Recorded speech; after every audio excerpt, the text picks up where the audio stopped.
Thanks for joining me this week on the show. I am thrilled to introduce you to a dear friend of mine and an inspiration. Ms. Pat Gallo is a nurse with decades of experience in our medical system and a passion for helping people recognize that they can grow healing foods at home. Wherever they are, her specialty is helping you find out what grows in your neighborhood.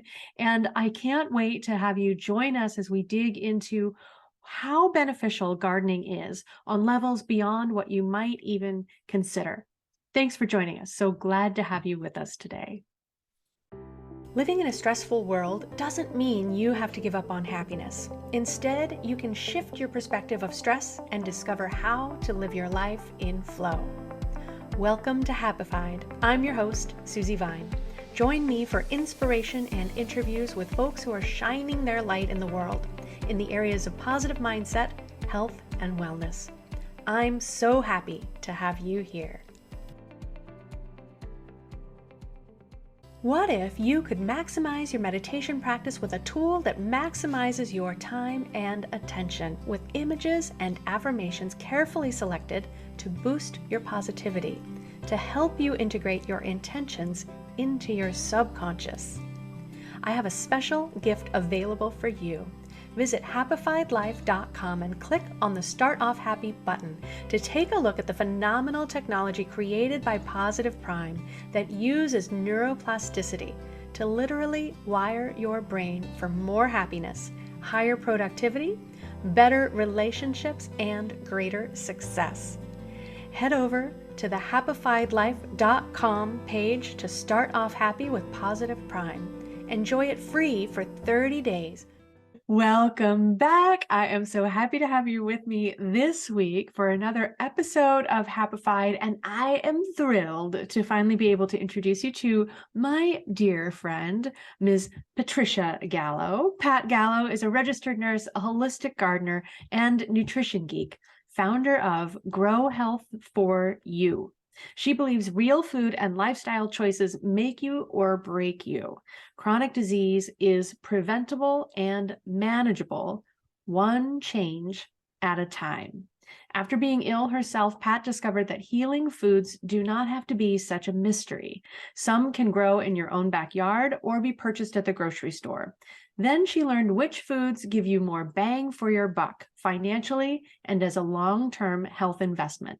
What you eat and drink supports your healing journey every time you consume. With over 29 years of experience in the present healthcare system, her goal is to empower people to improve their life by having access to fresh, nutrient-dense food at their fingertips, no matter their level of experience or their home size. Pat, thank you for joining me on the show. Thank you. That sounds good, huh? Hey, this lady, we need to hang out with her a little bit. Let's get some inspiration. Who said that? Yeah. Yeah. Access of the food. That's key. It is so key. And your experience too, and you know this, I've shared this with you throughout our relationship. I'm a nurse's daughter, so I definitely was raised with a healthy respect for and a bit of skepticism for as well our current medical system. And I've shared before on the show, and Mom probably hates to hear me share it, but when I was a kid, she said, when you grow up, do anything you want, but if you go into medicine, I'll disown you, because it can be so frustrating to work within the parameters of this current system, but we need the good workers within it to help us out. So first, thank you for your dedication and service and persistence over the years. And I'd love to hear a little bit about your journey, a little bit about your experience in nursing and how you came to this recognition yourself, you know, the health that you were taught in school, but then the health that you really found resonated with you and that you found inspiration from. Yeah, I fell in love with the ability of spending time with people, you know, how you could transform people, because I started as a nurse's aide a million years ago, exactly to the day, in Canada. And that's how I put myself through school. Being a nurse's aide, you know, you work with mostly the elderly. And so you will do everything that, bathe them and walk with them and care for them. So there was hands-on. And I go, well, this is wonderful. I went to nursing school in Canada. I was in my specialties in neurology, studied in the Montreal Neurological Institute and Hospital. So I did my right after I graduated. And the brain, is awesome, There's so much we know and what we don't know. Oh, and neuropsychology and open brain surgery and people moving hands awesome. And you work as a team and you really make an impact because people are, for whatever reason, when in a hospital, okay, it's obvious, right? They're sick. They need assistance. Okay, that's not the issue. You help them, but they're already ill. And you're young. You're a young person. You're and you, okay, I'm gonna make a change and everything. And first thing I'm gonna say, I'm not putting down medicine because, like you said, you're a nurse's daughter. There's place. Thank God that we have the technology, we have the advances in medicine that we have now. But not everybody is at that stage all the time. Again, thank God, right? So I was a young nurse. I did holistic and did a lot of training, a lot of teaching, a lot of learning, a lot of education. And then, as things happen, you start getting sick yourself. I have kids, 3 kids, and my dad got sick. At the same time that I had 3 kids in school, my dad was diagnosed with myeloma. And within a year, Alexander, my little one, got diagnosed with type 1 diabetes. And I was full-time worker and my husband had to travel for work. So I was stretched in time and neurons and, smile was not very often. So, we will eat the standard American diet. And I will tell you something I was thinking recently, when we start eating prepared food, what do you call this? Box food, frozen food, whatever you call it. Yeah, convenience foods. Convenient foods, yeah. Was when Alexander was diagnosed, because we had to count carbs, because you get carbs per unit of insulin. Because before that, I grew up in El Salvador. We eat a lot of vegetables, but I never bought box frozen food, never, until he got diagnosed. And that was one thing that it was told to us by the nutritionist, because how else are you going to count food? He was diagnosed when he was 4. So there was a lot of stresses there, as you can imagine. And things happened. My dad passed away. We did everything we could, and he was well taken care of. But one thing he did say to me, like many people say, he says, if I would have known better, I would have done better. And I'm sure a lot of people have that version, right? And he grew up at the time he was born 1935, right? So I did not notice that I was sick when I was running, like many people, doing with lighting the candle both ends. Yeah. Say that sometimes the English does not come fluently, but you correct me there. So the stress of being a full-time nurse, stress of being a parent, the food led me to a burnout. And I was like many people again, not a big difference, right? But the solace and the therapy, the benefits that I've gotten, then we moved to Florida for other reasons with my mom.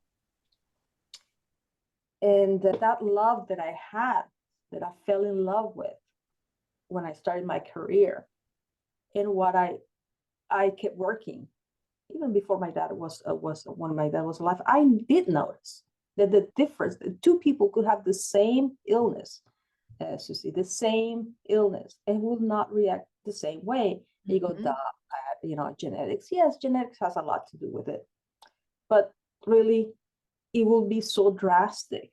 And that's when my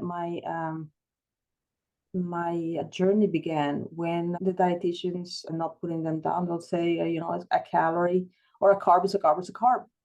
And I go like, no, man, no. When he eats this way, his body reacts one way, and he eats the other thing, it goes completely different. So nutrition, as nurses, we get a lot of training in nutrition, mind you, in school, because we do a lot of teaching. And after being sick myself, and bad back and bouts with depression, bouts with this and that, where I was hitting 40s or something like that. And after we moved, I started noticing. My husband says, you start dancing the Macarena, because it goes ouch here, ouch there, ouch there, ouch there, and I go like, no, what in the world is going on? So I like anybody premenopausal went to the doctor and came out with 5 medications. And I've noticed all these things, and I go like, no, let me do an elimination. Let me just eliminate what's not working. And I kept the prescriptions, and I completely changed the way I was eating. And I never ate much meat anyhow, but I insisted on putting more vegetables in my plate. And my dad, this time he had passed already, we had shared a love for gardening. So I always had that thing, being outside, I was connected to him, and started with a few containers. Well, always gardened through the years, but not to the extent that I do now. And now I supplement significantly my our diet with what we grow. We grow tons of food in a regular house. We eat plant-based, and all those pains, the mental fog, I have to take absolutely no medication, and my spirits are high. And I've raising these kids, 3 kids, like that. And I guess I went all over the place to tell you that's where that came from. So it's a very hands-on experience, which I've been able to share with my brothers, with my mom, who's now 81. She has a garden herself. And I pleased to say that my oldest son has moved to his own house, and he's looking forward to having his own garden. And growing foods, they make a change. They actually make a change in your health right now. And that is key, having control. Absolutely. And I love your answer. There was a lot in there. And so I just want to, and then I'm sure we'll probably loop back and pick up some other topics, but explaining too. So for folks listening, first of all, Pat had a very busy life with a full family in the sandwich generation, right? Caring for our parents and raising children. Many of us are moving into that position now as parents are aging and needing more care. So getting out into your garden, that wasn't something that you had a ton of free time available to begin with. And so you did mention that you live in Florida. I'm in Southern California. So we do have the benefit of maybe pretty assuredly a little extra sunshine perhaps than a fair number of people have access to. But in terms of getting started where you are, do you have some advice for people who say, well, that must be nice, but I don't have another minute in the day, or I can't grow anything in my back patio, all I have is empty plant pots looking back at me. Like, there's a little overwhelm with the idea, okay, yeah, I know fresh food is best. It's got, if you I know believe it has the most nutrients or the most vital life force, whatever you might subscribe to there. And oh my gosh, how can I make that happen? Well, again, that will never be a small answer, but I've got a little time. I always tell people, still deal with patience. I said, well, okay, if you turn your head towards outside, is something growing out there? And I say yes. If there's something growing in nature, you can grow food. And that's it. You have to put yourself, discover your home. I think it's such a wasted resource to have a house. Many people, like I said, they're blessed having a home. Not everybody has a home. Okay? If you're blessed having a home, you rent, doesn't matter. If you rent, usually you have 4 corners, or maybe a condos too, whatever. And you see there's something growing outside. What the best thing you could do is discover the conditions that you have. The growing condition, because there's plants growing. There's family of plants. Some of those family of plants are growable. They grow with nature in around your house. And some of them have absolutely significant effect in your health again right now. So if you have little time, the best thing you could do is figure out what are the plants that grow efficiently. Again, with nature, not trying to reinvent the wheel, right? What I was saying the other day, I love cherries, for example. Cherries grow up cherry tree. I live in Florida. There's no way gonna grow that type of cherry in here, right? Or if you live in Michigan and you love avocados, okay, a hard thing there because they require heat, right? So, and those are examples, but you can certainly grow herbs. You can certainly grow your greens, and talking about things that give you more bang for your buck. That will be them. You know, your greens and things that don't require a huge amount of space. And that's what I teach, to grow efficiently, square foot by square foot, plants that will affect your blood pressure right there. They will help you manage your diabetes. They will help your mood. That's only talking about plants. It's the whole process of growing food, of being in the garden, is healing itself. Also, there's things that are more expensive in the store that are worth growing in the garden. I get it's crazy what they charge for herbs. They sell it by 3/4 of an ounce. Sage. I went over my sister-in-law and she bought sage and parsley and something else. And I said, how much you pay for that? It's almost $2.95 for 0.25, 0.21 of a gram. And I go, what? It's like a little thing like that, almost $4 for that. For $4, you can buy seeds that last you for years. You can buy about 6 plants, you know. And the space itself is okay, no more than a keyboard. You have a keyboard in front of you, no more than that. And then you go, okay, what are the effects that what medicinal properties each plant has? And that's how you decide what do you want, because it's for you. You're never gonna do something if you don't see the value, right? If you're talking about your blood pressure, you think about your mother's diabetes, if you think about, I don't know, your kids and digestive issues, then those are the plants that you're going to grow. Did that make any sense? Absolutely, absolutely. And you mentioned too, I mean, that's kind of your sweet spot, is with your experience, you know, through your medical education, but also your experience in growing food that heals you, you know, like knowing where to begin, it can feel very overwhelming. So I love your suggestion to say, start with what you're feeling right now. If you have digestive issues, then, you know, there can be herbs for that very differently, perhaps, than if you have arthritis and you're looking for herbs for inflammation or something else, you know. But even those really kind of big medical issues, you can find solutions that will grow in your backyard or in your garden box. It's to me, Susie, one of the things that I somebody asked me one day years ago when I started the business is what breaks your heart? And I was that having people sit down with them in a clinical setting and come in knowing that these people have about 5 to 7 minutes of your attention. And they buy so many pills, and so many things are preventable and they're manageable. Many of them are curable, because there's 3 different strata right there. Preventable, you don't want to have it. Manageable is, what the heck am I doing here, right? And curable is, I don't want it anymore, basically. And yet we're very happy when the big stores, I'm not going to name names, sell you well, I already said that, the antacids in a container. Okay, there's special of this antacid in the big store.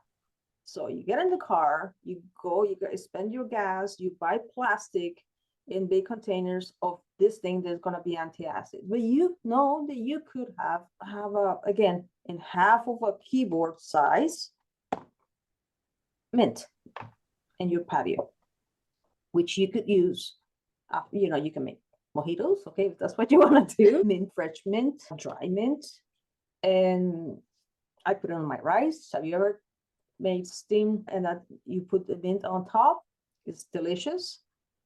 I mean, so there's a level of control that you gain by educating yourself on what you're going to grow based on what your situation is now, knowing your area where you live, what you can control, what you can prevent, what you can cure, and you're still paying the same rent or mortgage, but the value of your home just, I don't know, quadrupled. I don't know how many more numbers are there.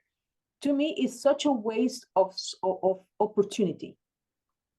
Yet the other thing I told you the other day, I think, is about this heart, right?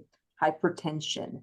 And I almost, I don't know, almost fell off my bed when I saw those beet chews commercials. Right, right. And I go, what?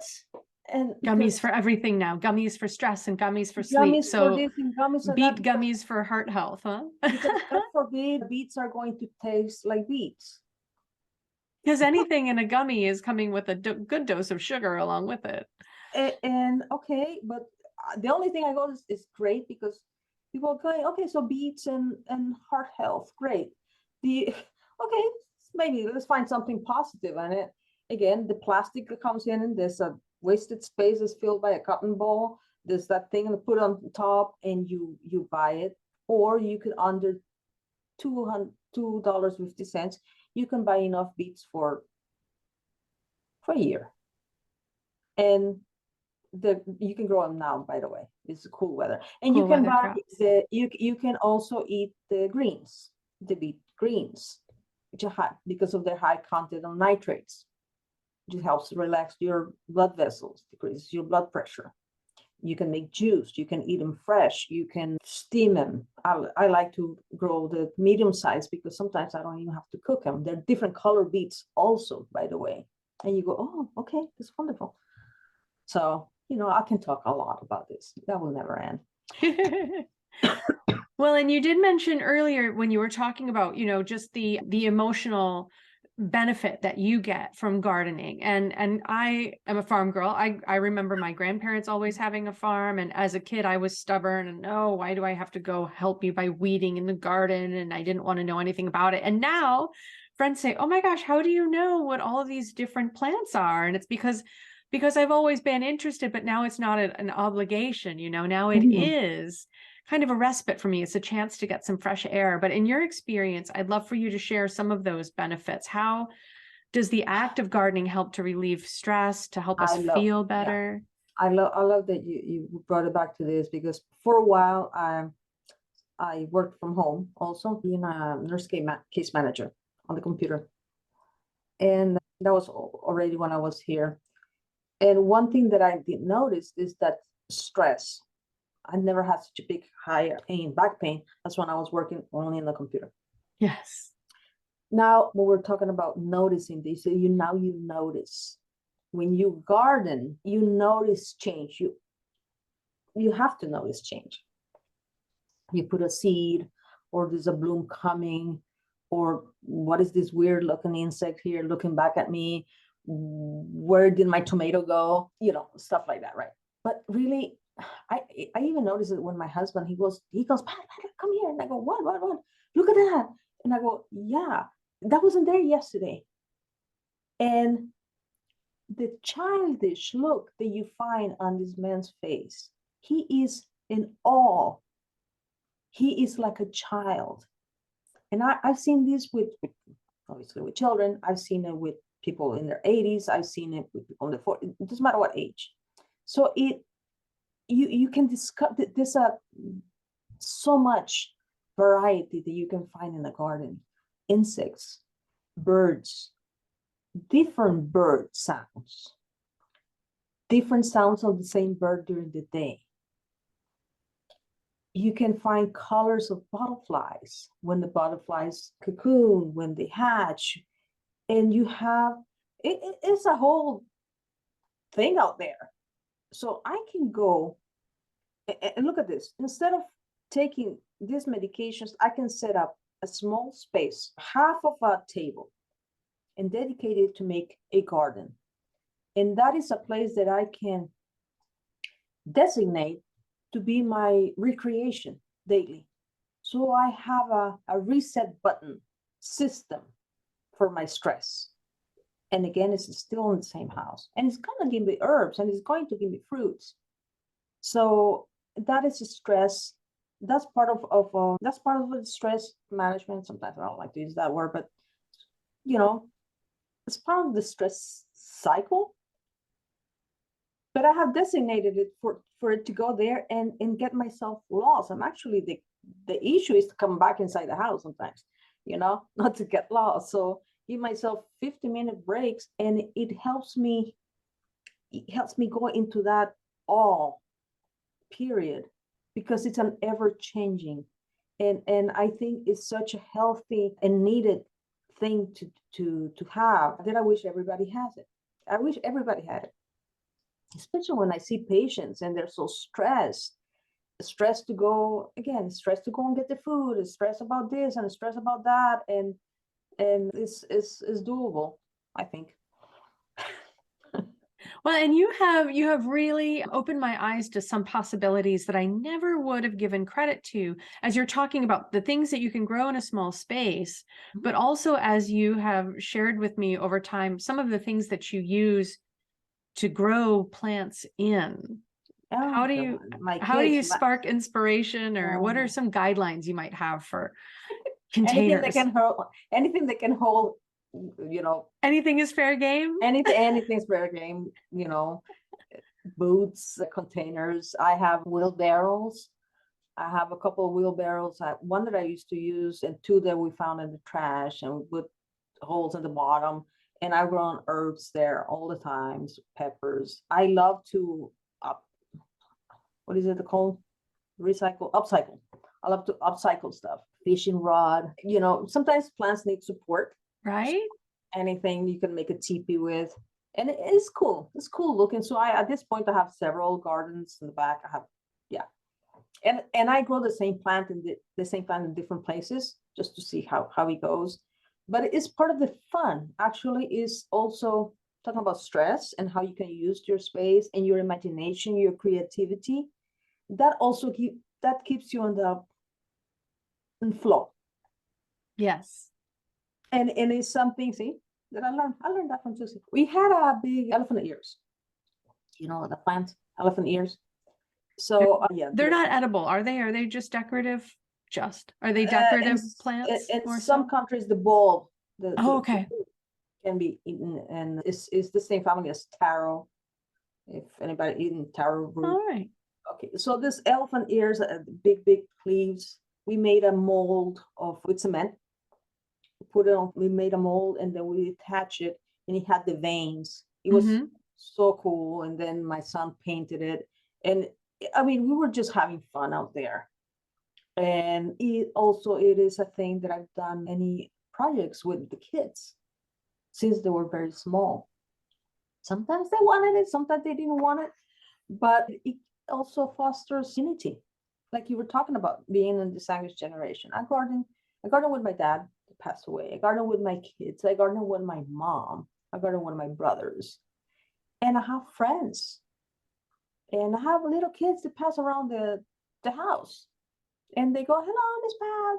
And they go, "Is there anything growing now?" And they come in and say, "Can I pull up the carrot?" And I go, "Okay, pull a carrot." But you know what? We are in a weird time that is this isolation, this separation from people. So I like to tell a story, because sometimes it's like I have nothing to talk to my parents about, or sometimes you don't need to talk too much. You can just be in the same space, right? And doing stuff.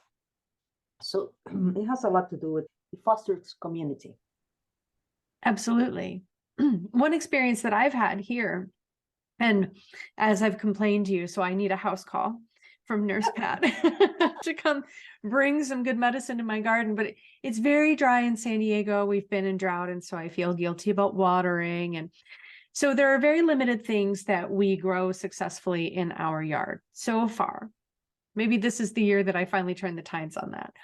But what I experienced in terms of finding community with what you grow is in local groups, like on Nextdoor, or we have a Buy Nothing group on Facebook in our area, where people have an abundance of something, a lot of citrus trees in people's yards here, or passion fruit vines. And people say, oh, the passion fruit, it's going to be out on the curb. Come by and get some. I had a place on the other side of the neighborhood. I would swing by every other day just to see if she had some more passion fruit out. So it really is an energy of sharing what you have too much of finding access to things that you don't have easily. Like we used to do before. Right. Like we used to do before. So is that connection? Yeah, we don't have to garden for self-sufficiency, but for connection. So it does not mean I grow everything and I hold it in and I cover it and I don't want to, you know, it has that connotation to it. It means, you know, you are, if near your house somebody's growing passion fruit, in my head, that means a lot. But I'm not gonna take this. I've got your wheels turning now. She's like, what else grows with passion fruit? She's growing, you know, that's how my head works. But again, going back to people that I see as patients, and I just talking to you, I thought about that. If it will start with a space as small as a keyboard size box, one at a time, herbs that could help them in their diabetes journey, in their, you know, hypertension management journey, stress. I'll talk to you about holy basil or tulsi plant.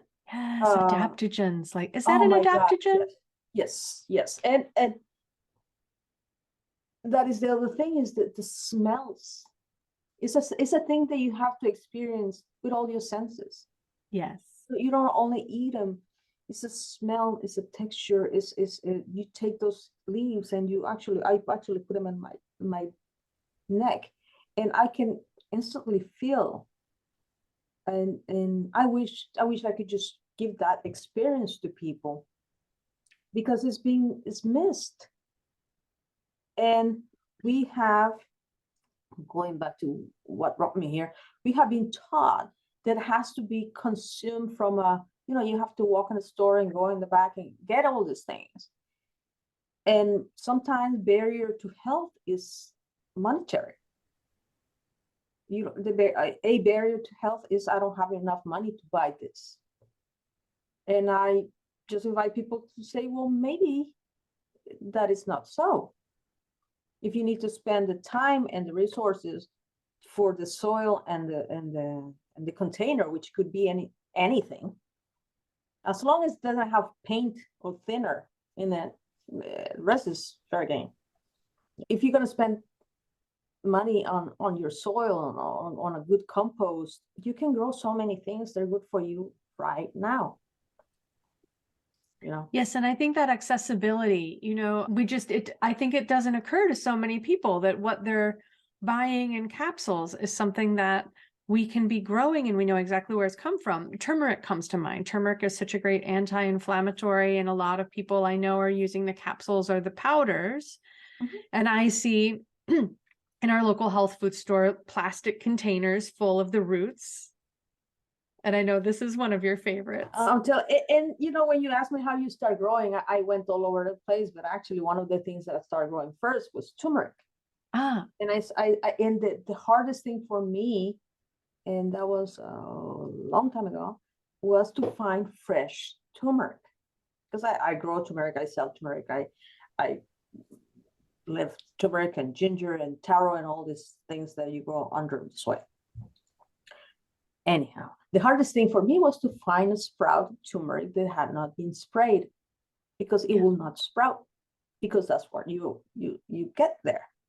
Once I figured out that it was hard for me, and I'm a health conscious person, geek, who depends who you ask. My kids said I'm obsessed. I go, well, if I'm having a hard time buying this, let me, you know, sell it. And then I started selling it, and so on. So now I grow turmeric in 3 different houses, I think I have at this moment. I went overboard. But talking about when I was dancing the Macarena with my paint, you know, here, Well, I take turmeric very often because I have it accessible. Number one. Number two, I don't think it is that unrealistic for people to grow themselves and have it accessible for themselves. The only difference will be if they realize the importance of it. And that's the education. And I think the key is for people to know how can this action of, growing my own food or planting is going to affect me now. And when they realize this is going to positively affect me, all those, I don't have time, I don't have money, all those things go, pretty much to the side.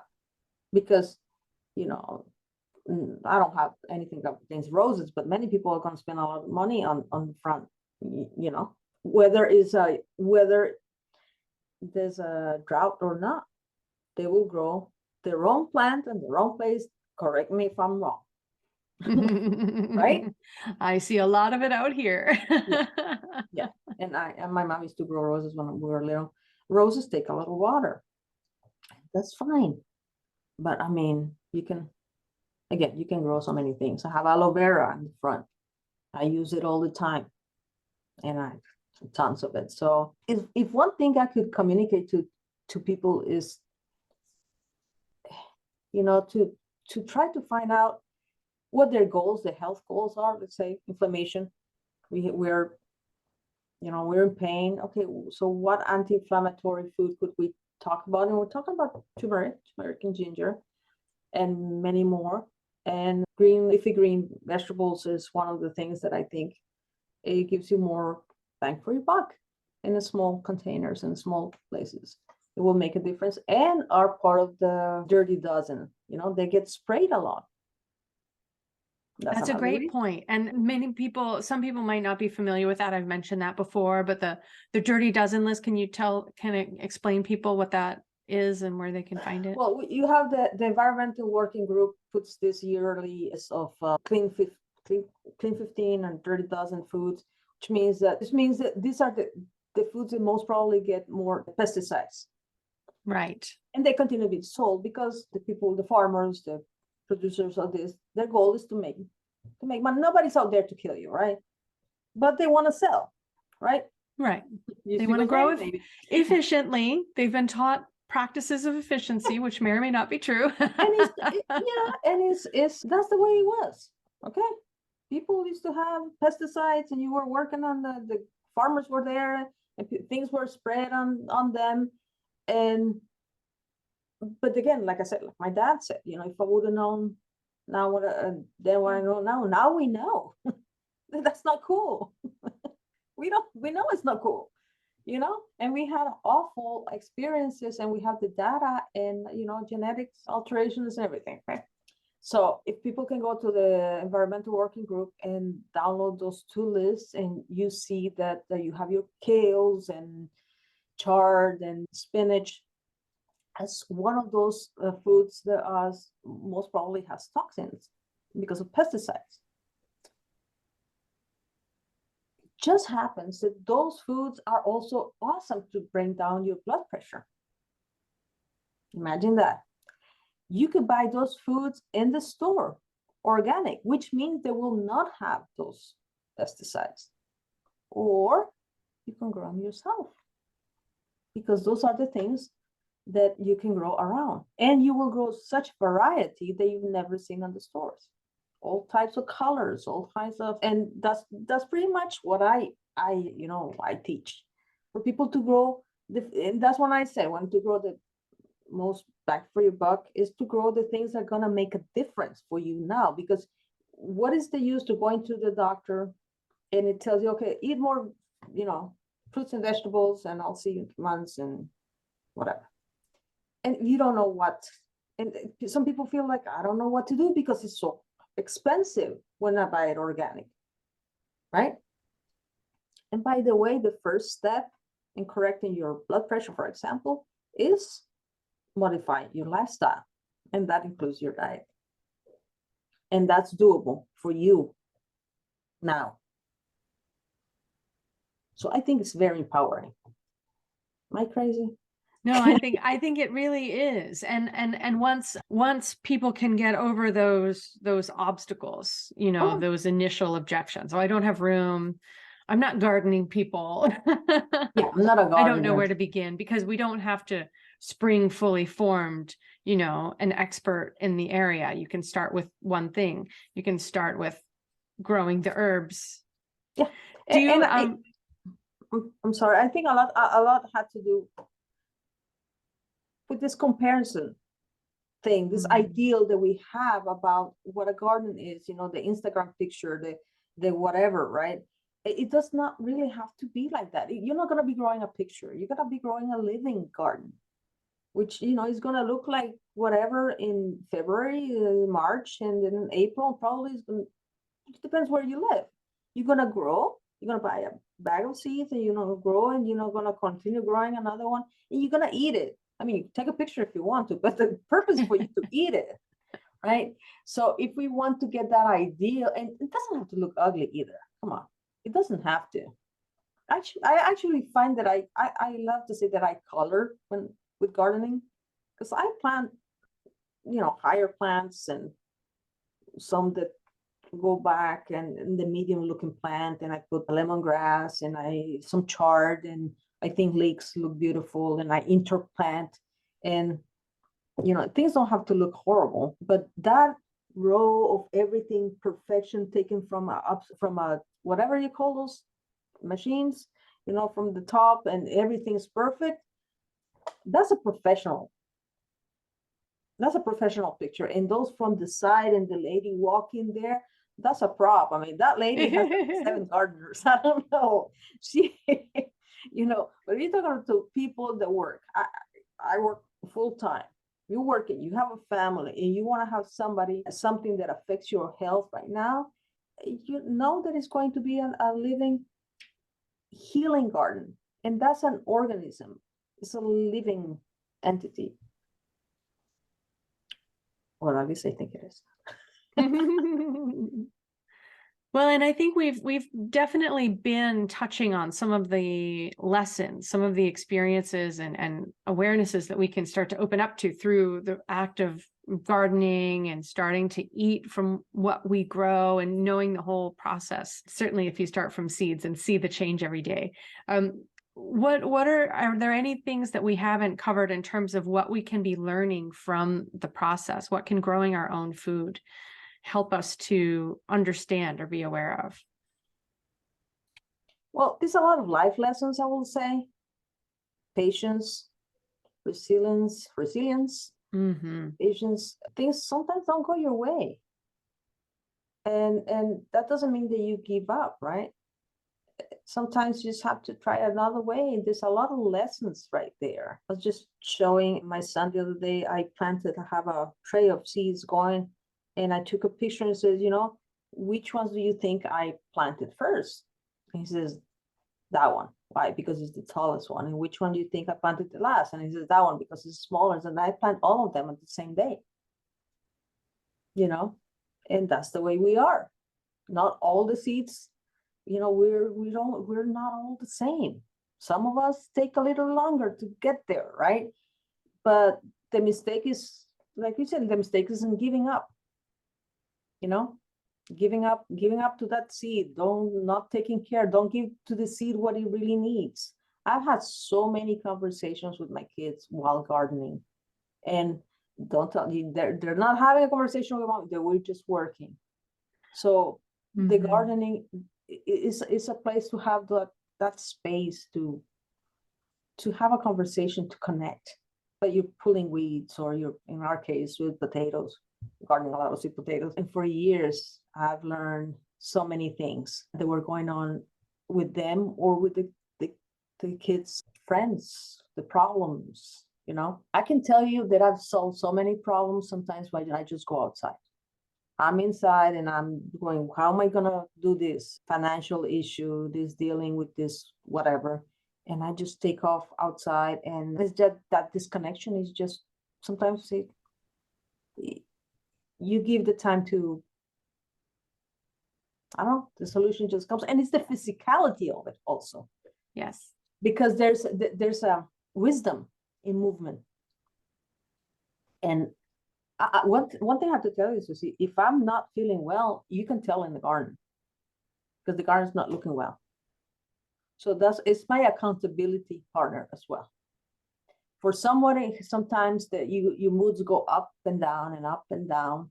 Having a garden, well, it works so well, because you have to give the attention, maybe too much, but it's like an accountability partner. I swear.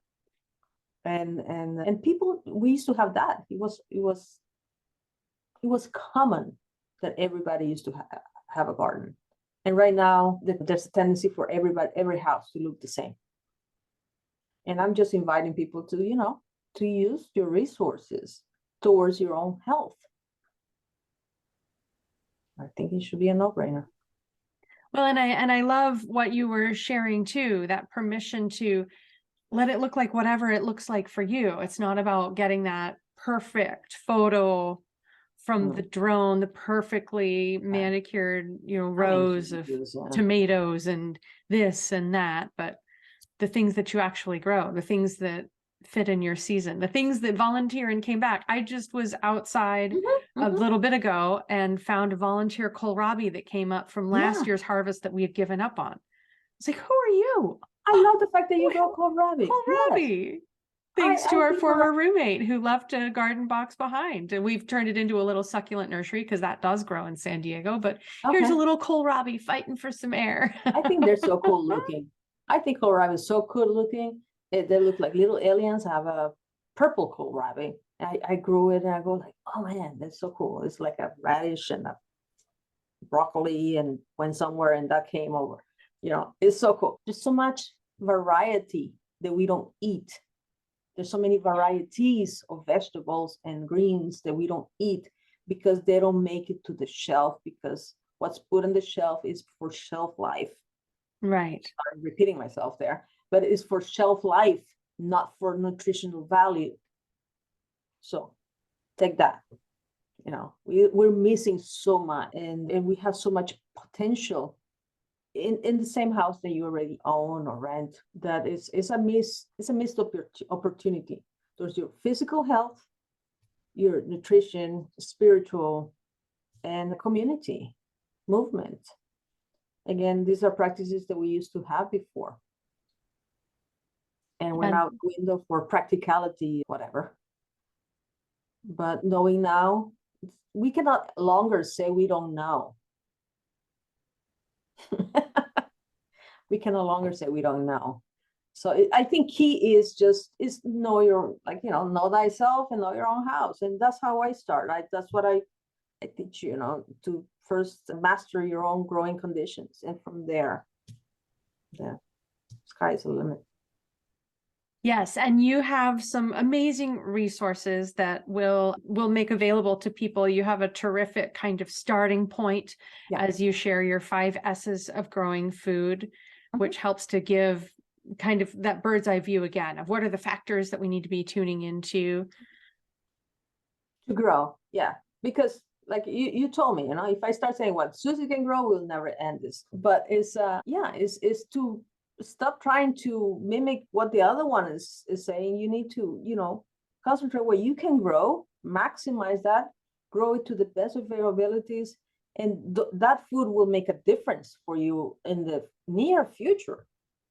In the near future, the same year, will you make a difference, and you can even have surplus. And how awesome is that? If you stop trying to grow what your friend in, let's say, Michigan is growing. And you can, if you grow one type of, I'm growing garlic. I never thought I was going to be able to grow garlic. It's just trying to find out which type of garlic I can grow in Florida. And that makes a significant difference in my cardiac health. And, or you ask the kids, I said, vampires don't come in the house because there's garlic everywhere now. So, whatever, whatever rocks your boat. So people can really start small, start wherever they are, and let it kind of organically, the best puns are unintentional, naturally evolve and grow as it suits them, as it's something that they're able to maintain, and as they learn and discover. That's what I love about your health. The whole It will affect experience. it, and again, in the future, because we grow now for our future self, and this is what it is, what we did in the past. So what we ate, how we lived in the past, this is what the result is, and we're going towards the future. So if you put that in mind, maybe it's worth it. I'm pretty sure it's worth it. I also want to plant the seed. No, I want to roll. Stay tuned to what Pat creates, what she shares. She shares content over on Instagram and perhaps someday on TikTok. But even in, creating tea from the things that she's grown in her own garden, I think that's extraordinary to be able to, put your hands around a cup of tea that you've created and dried herbs and, preserved, and then be able to enjoy months after the harvest. Yeah. So there's so many insights and tools available within Pat's garden sphere. So we'll definitely have contact information so you can get plugged in and follow along. But for folks who are listening, where's a good place for people to connect with you? Like I said, Instagram, Grow Health for You, or on Facebook, and also on the website, it's the same name, growhealthforyou.com. And there's things coming up, so stay tuned. Yeah, lots of things sprouting up this year. Yes. And there's a free growing guide, like you mentioned, and from there you get my newsletter. And my goal is just, to inspire people again to take control of your health. And it's all related to your health, mental, physical, spiritual. Because why not, right? That's you don't get that in the little bottle. No. You get what you're looking for, and then so many benefits when you start cultivating. You get a lot of stuff, and you get food too. That's what I like to say. There's so many benefits from growing your own food, and you also get food. So